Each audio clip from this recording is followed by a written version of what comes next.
rebate discussion for Shaw and, But where's the Is it just Shaw? part that I talked about this afternoon? is No, that no, no, no, something no, no. else? Let's read this letter. This is from the That's PSA. lawyer. Not in this, March and March. Hey, Vivian, this is why we. I'm gonna different one. Okay, I have a motion to approve the agenda. So moved. Second, all in favor? Aye. Okay, minutes No, from I last understand. month. So let me take. We approve the minutes of the February 2nd, 2016 Okay. ANC 16 meeting with any corrections submitted Yeah, to. March was making me. Any second? Second. All in favor? Aye. Okay. Our men and ladies in blue. Anybody want to be first? Doesn't matter? Come on. We'll start with 1D. Okay. If you look on the back of your agenda, you'll see the time steps that we have, that we get every month. What do you have, the last 30?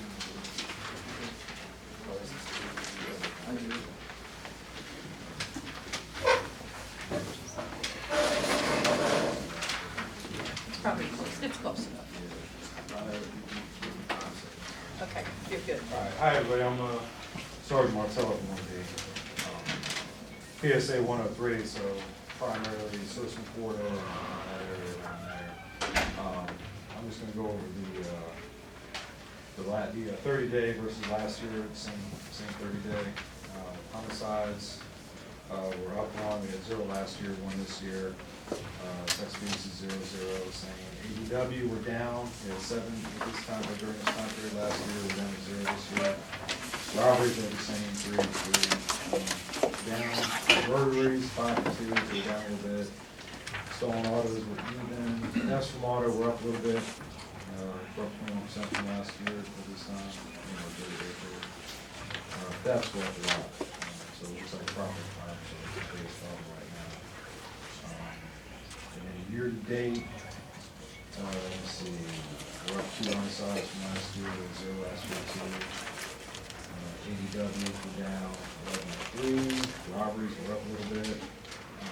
Burglaries were down. Thefts from auto, about the same, 39 to 48. Thefts were 52 to 74. So we're up a little bit in property crimes, and we do have more homicides than we did last year. That's pretty much it. Okay. Does anybody have Let me just read this here. specific questions or issues? About the homicide that happened on M Street. I don't have any, I mean, other than the initial incident that happened, but I mean, I don't have any further information to add to that right now. Besides working on it, but I don't have any, like, updates or anything to give you as far as close to case goes. Okay. Did you have any, like, specific, What was the question? I don't know, yeah, he was asking about the homicide on M Street. That happened a about a month ago, right? Yes. Give or take, yeah. I was telling him we didn't have any further updates other than the initial incident. We don't have any, as far as closure. Yes, sir. Yeah, there was a closure at 400 block M Street. I talked to BCD. They said they closed it. You said the 400 block? Yeah. That's That's 3. That's a different one, yeah. Okay. All right. Anybody else have anything, or any questions, comments, concerns? Yes, sir. I noticed in the crime statistics, there is a theft from auto, 3rd district, 1st district, seems to be a disparity. 3rd district of the city is down on the lower end, 1st district is up more. No, the 3rd district is actually above, I mean, if you're looking at a map, it's north of 1D. So we're like Citizen Quarter and south of there. And on the north side, we're actually on the northwest side of the street. And 3rd district is it up there? Yeah, it's north of 1D, yes. Okay, because I noticed an increase of 85, 117 to 202. Am I reading this correctly? Yeah, that's the 3D one there. 3D, that's an increase of 85 incidents from 117 to 202. What went on? Is there something remarkable that happened? That's a big jump, 85 Pepsi Moto as opposed to Can we 117. allow 3D Yeah, to we have some answer different that? things. We'll Not that have- I'm trying to throw you under the bus, but he probably has a little more information on it. Yeah, just so we have the right precinct answering the question. Yeah. Okay, no problem. Do you have a question for the police I don't have a department? card on me, but I'll give you. You have your hand. Brian, I got his mic, and I got my back to some people. Yes, sir. So what specific things are y'all doing to stop the crime rate from going up? Which specific crimes are you talking about? Because we do different things for different crimes, that's what I'm asking.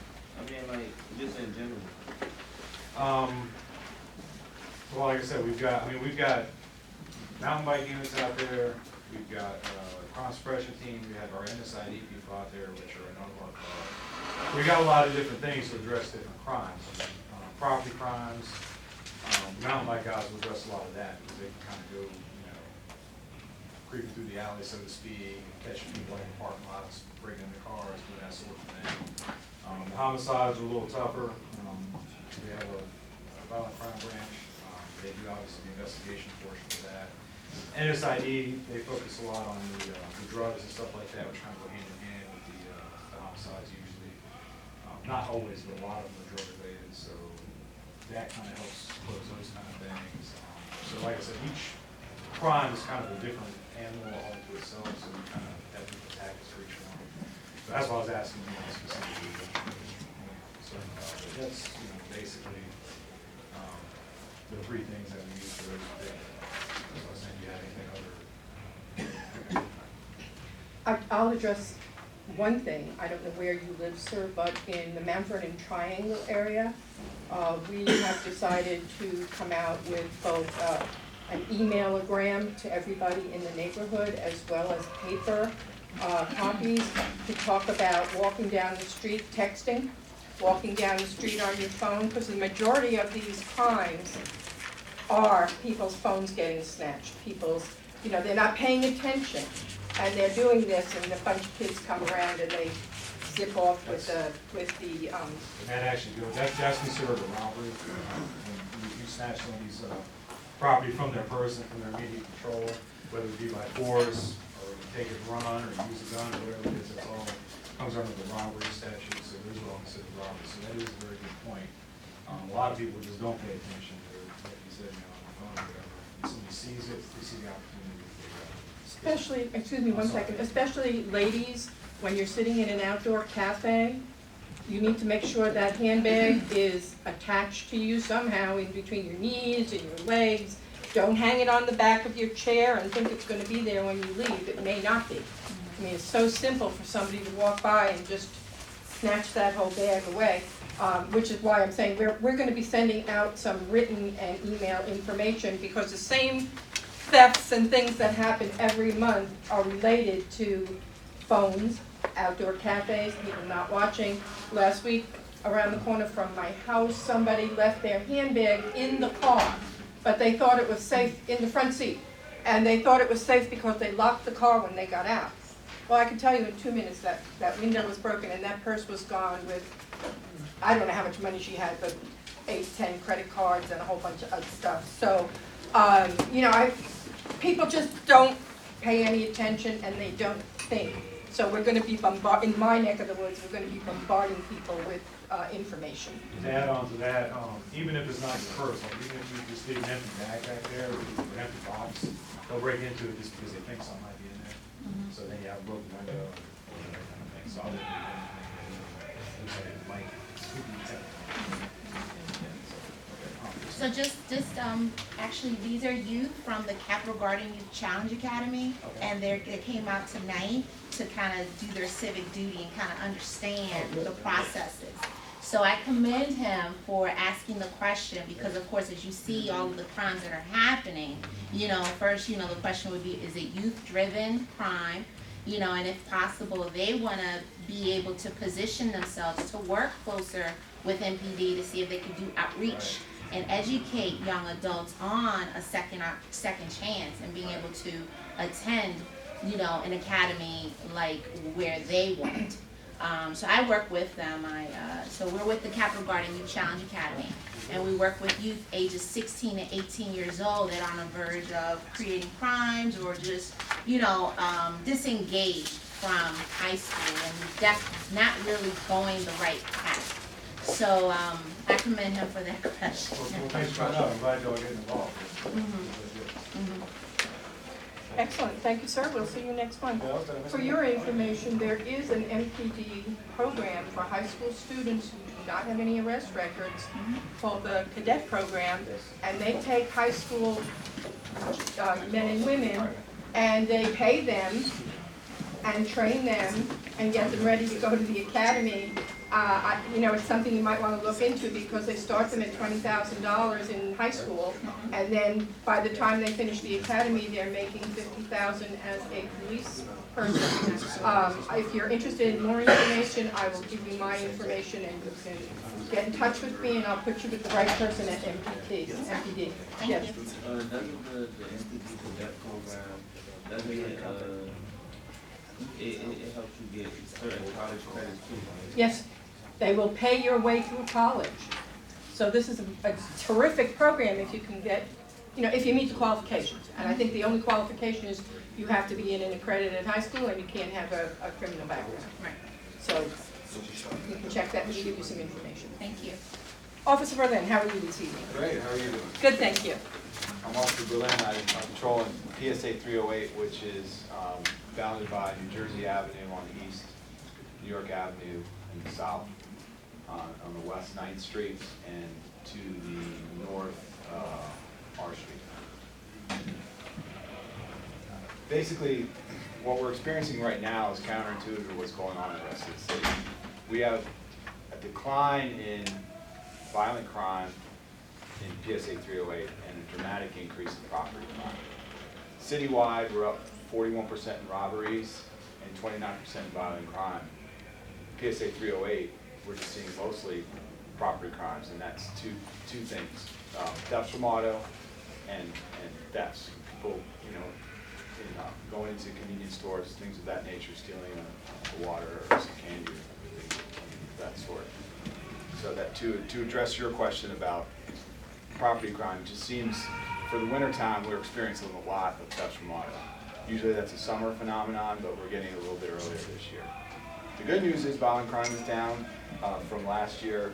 Overall crime is up 3 crimes, but that can all be attributed to property crime for all intents and purposes. So, again, and I've said this at other meetings, I used to come to this meeting a lot, you guys got to be really cognizant of leaving items in your car, especially guests that visit from out of town that aren't familiar with what goes on in the city. They can't leave their car parked on the street with items that are visible from the street, because people will break into the car even if there's nothing that they perceive of value. They'll sort through it, decide once they get in there whether they want something or not.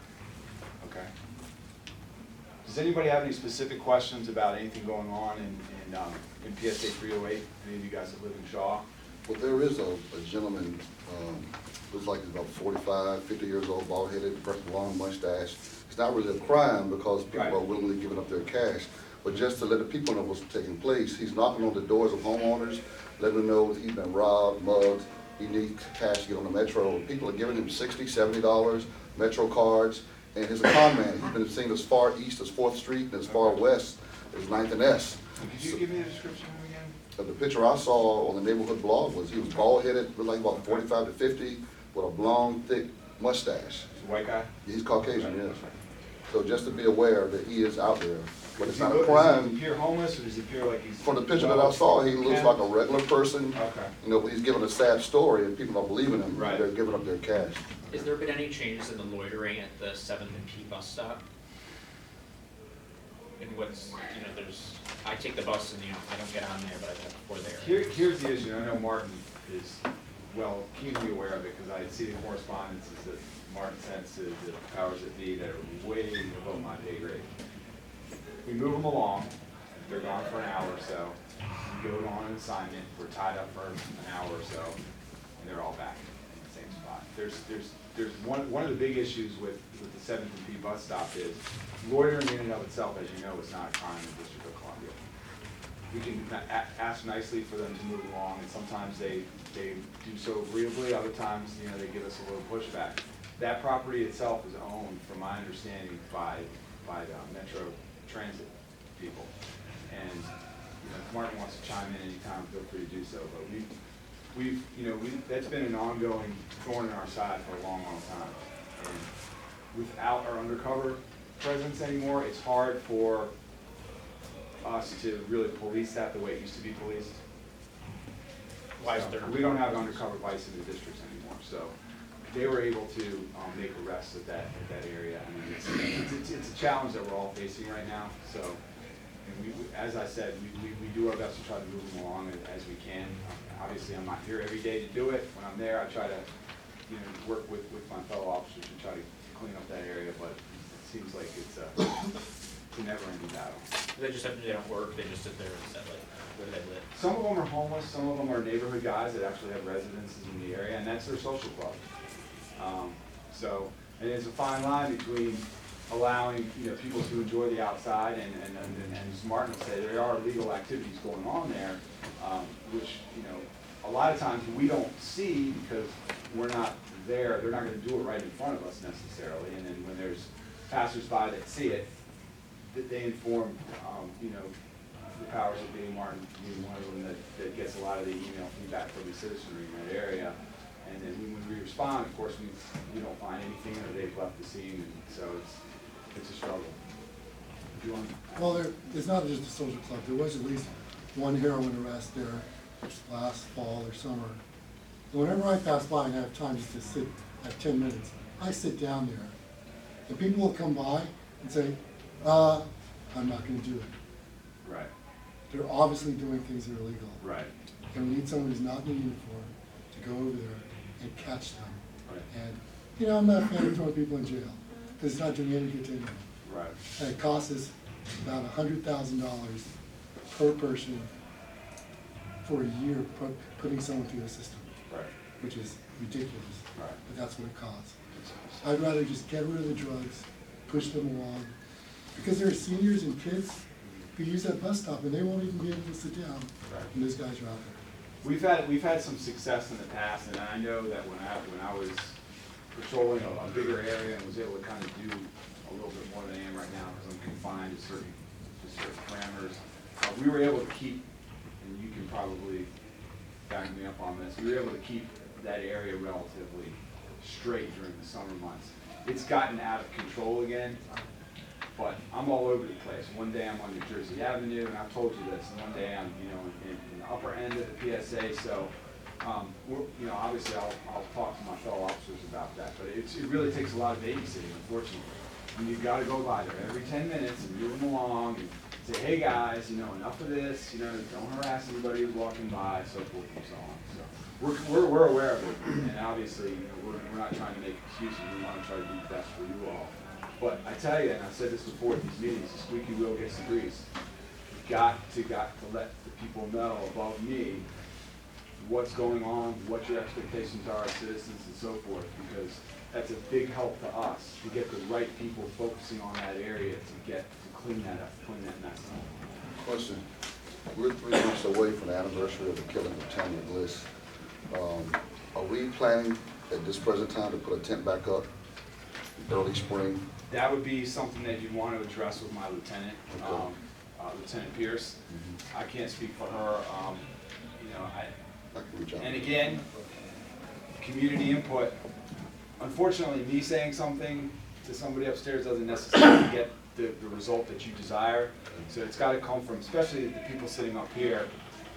If you guys want something, you got to really ask for it, and sometimes multiple times. Now, I'm not going to pull any punches because it is what it is. So. I think we need to do a letter writing kind of campaign or an email kind of campaign where we're out there, people who know the people we all know, and really talk to them to get them to move on this. Two quick things. No, I was just going to suggest to Frank that, you know, if he wants to make a motion to have the commission formally request from the commander that station, the 600 block of Oak Street be established again in the spring.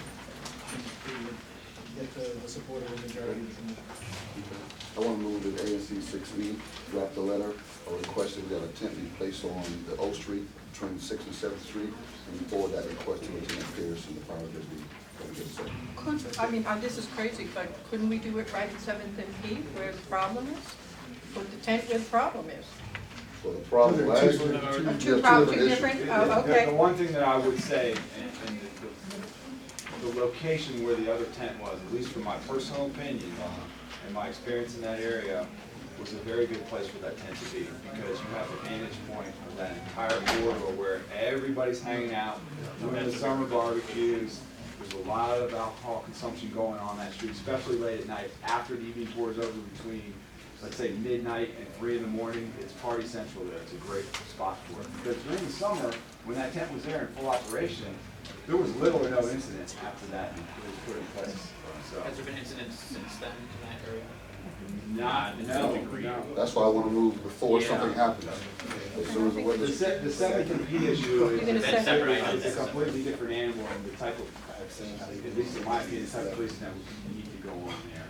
So, but that's something that Mark is very eloquent in talking about, so. Okay. Got a motion. We have a motion on the floor to address with the powers that be to Place a tent. place the tent as it was last year, again this year, to help prevent some of the incidents that happens. We On have O Street. on O Street between 6 and 7. We have a motion, we have a second. I'm sorry, I didn't hear you say. Antonio. Is there any discussion from the commission? All in favor? Aye. Aye. Anybody opposed? Abstention? Okay, 700. I'm sorry. Oh, Anybody have anything else for me? yeah, I'm sorry, Any questions? 600. Joe, one thing, Oh, Rochelle, It's 500. I can't count tonight. I'm sorry. No, that's okay. I got you. Thank you. Yes, Mark? one thing, can you explain how enforcement's gonna proceed at Bundy Park? I got a text at Twitter today from someone, you know, whether it's trash or alcohol, it's gotta be enforced. Okay. And it can't just be enforced on the Latino people on Sundays and not the white soccer players or baseball players during the week. Everyone has to stop. Right, I agree. And unfortunately, I don't Across the patrol board. over there anymore, Right. but I would say this, that, again, that's something that you would really want to get with the commander and Lieutenant Pierce on. You know, if they want me to go over there and patrol, I will be more than happy to do it again. Because I was over on your street, I don't know if you Right, remember, of course. you know, creeping around all day long. So, you know, obviously, if that's something that they want to assign to me, I'll be more than happy to do it. But it's something that has to be addressed with them. Because I can't give you an answer on that. Thank you. I just gave you the I'm gonna bring it up in 1 second, okay? Also, just notice, the Public Safety Committee at the council is meeting tomorrow. So you have the chief of police, you have the public safety deputy mayor, all testifying on any problems in the dealing with crime across the city. So if people have concerns here, they should contact a council member between today and tomorrow morning if they can't go down there, or write a statement. It doesn't have to be long, you know, between now and the next 2 weeks while the committee docket is open. But they should definitely hear from people in Shaw, given what we experienced last year. And I'll leave you with this. You guys can help me out a lot. If you see something, I know this sounds corny, but if you see something, tell us about it. If you see a suspicious person on Fifth Street looking into cars, call 911. We're not that busy, okay? And it's gonna help me mitigate the level of crime. A lot of you guys have probably seen me walking around. I walk around all day when I'm not in the car, if the weather's permitting. Stop me on the street, say, I saw XYZ guy, he was creeping through the alley, he was carrying a woman's purse. I need to know this stuff, so I can identify these people. It's the same people that are doing these theft from auto, that are doing these property crimes over and over and over again. We gotta catch them. It's just gonna get worse in the warmer months, so there's more of them out there doing it. It's a cottage industry, and we gotta try to stop it, okay? Thank you very much. Thank you, Officer Lynn. We appreciate your coming every month, as well as 1D. We really appreciate you guys being here. This evening, Emmanuel Biggs from the Washington Water is here to tell us about a few projects that are going on in and around the Shaw and Mount Vernon Triangle area. And so there's going to be some disruptions and changes, so I think, everybody needs to be informed. Sir. So good evening, everyone. My name is Emmanuel Briggs. I'm the manager, community outreach at DC Water's Office of External Affairs. We're here to talk to you tonight about a local sewer rehab project. I have Kevin Williams. He's one of our resident engineers for the project, and Ms. Tijuana Haynes with our outreach consultant. This is part of our capital improvement program and part of our sewer inspection, evaluation, and rehabilitation program, whereupon we're going through various areas throughout the city, like whole areas, not just 1 or 2 streets at a time, and just doing a wholesale rehabilitation of the sewers. And so Kevin's going to give us a brief spiel on where we'll be in the Shaw, Mount Vernon Square areas and kind of what you can expect to see as the project moves forward. Hi, thanks, Emmanuel. I think we left in your chairs, you should see 2 documents that we've prepared. One is just a general fact sheet about the project, some of the things Emmanuel just talked about, how the work progresses, that kind of thing. Most importantly to you on the back is a list of all of our phone numbers. So if as this thing's ongoing in your neighborhood or on your street and you experience any kind of problems, feel free to pick up the phone and call it. And there's cell phone numbers on there, so you'll get the actual people that are working on the project and hopefully can answer your questions quickly. So if they're blocking your parking or they're disturbing your yard or anything like that that is of issue to you, just give us a call and we'll try to address it as quickly as possible. If you look at on the larger map, you can kind of see, we've tried to outline for you exactly where we're going to be and the work we're going to be doing it. And if your eyes are better than mine, you can see on each of those individual lines, we try to designate an L for lining, or a C for cleaning, or P for a point repair. So that'll give you an idea of what's going to happen if you happen to live in one of those areas or one of those streets. We actually started working this past week in this neighborhood. So it's kind of, in the old days we would come out, we would dig your street up, we'd be in the front of your street for weeks on end while we replaced the sewer pipe. The technology now is such that we can go in through a manhole, reline an existing sewer, so we don't have to tear up the streets and close roads for extended periods of time. The downside is that we come to that area multiple times. So we'll come out now, we're out now doing the videoing. So we go out, we do an assessment video, say, okay, what do we need to really do here? We'll verify the fact that we're going to line it or do a point repair or whatever. Then that crew will go away, and then another time in a couple of weeks probably, the next crew will come out and they're going to do, maybe they'll do repairing of the manhole to get ready for the lining. Then that crew will go away. A couple of weeks later, the lining crew itself will come in, and they have a bunch of equipment that comes with it. They'll put the lining in. So we'll be there for a couple days at a time, but not the extended weeks and months at a time as in the past. But you'll see more and more of us, or more of us more frequently, but for shorter periods of time. Big impacts we see typically are during the lining process. We do take up quite a bit of space in the parking lane, or if there's parking on the street, we do have to take that up so that we can access the manholes to get the lining materials in. But you'll see, hopefully, the no parking signs go up in advance notice, and then we also get, if your home is going to be affected by that, we give you the notice that we're going to be working, and you may experience a short-term outage. If you experience any types of backups while we're out there working, please call one of those numbers as soon as you notice it, so we can come right out and address it. The other thing that we happen to see sometimes, not often, but you'll notice a smell because it's a cured lining that goes in, so you'll smell the acetone or whatever they're using to cure it. It'll smell like an alcohol, kind of an ether-based or an ethanol-based alcohol solution. So you'll smell it. If you think you smell too much of it, if it's getting back up into your home, call us and let us know so we can come out, because we don't want the fumes to come back up through your sewer and into your house. It should stay outside. But if you experience any of that, please call us right away. There may be an issue with the sewer that we need to fix that hasn't been identified yet if it's still getting back into your home. Is this all part of the program that is replacing piping so that, to avoid having water main breaks? The two separate programs, one is for sewer, and that's what this project is. Okay. There is a separate parallel water program where we're trying to improve the water infrastructure to avoid the catastrophic failures. So, I mean, it's hard to tell what the condition of a sewer pipe is, until it fails, and then you know.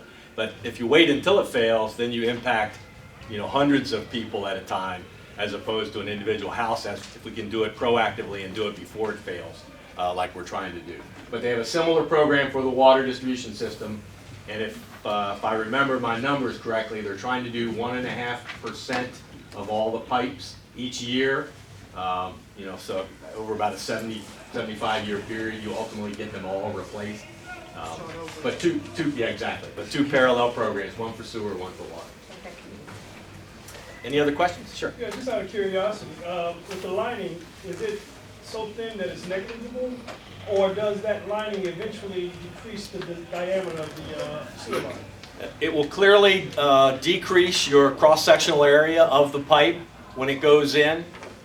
It's more than made up for by the less resistance to flow, because now you have a very smooth lining system, so the water will flow more easily, as opposed to an older corroded pipe where you catch, rags get caught on it, that kind of thing. The new clean pipe, smooth pipe, really makes the flow easier. So you don't lose any capacity, even though you have a somewhat smaller cross-sectional area. So would you say right now that the water is safe to drink? Oh, water. Yeah, we're talking about dirty water, but in water in DC, because of the lead issues around the country, sure, yes. I mean, it is tested. There are protocols out there that if you suspect, you may have lead pipe in your house or in the line connecting your house, there are protocols posted on the website at DC Water on what you should do with respect to, either filtering the water or having the water tested. I know DC Water will come out and test your water for you to make sure it's clean. But the big issues from years ago that Flint is experiencing now, we all believe are behind us, but there are always the case of individual places where there's still lead pipes in the ground and you have the potential for lead contamination. We aren't experiencing that in our testing, but that possibility always exists. Yes, ma'am. How do you go about choosing which area to start at first? I mean, I see a very small area here, so you're doing it throughout the city, you said, right? That's correct. So how do you go about choosing these pipes in the worst condition in other areas of the city?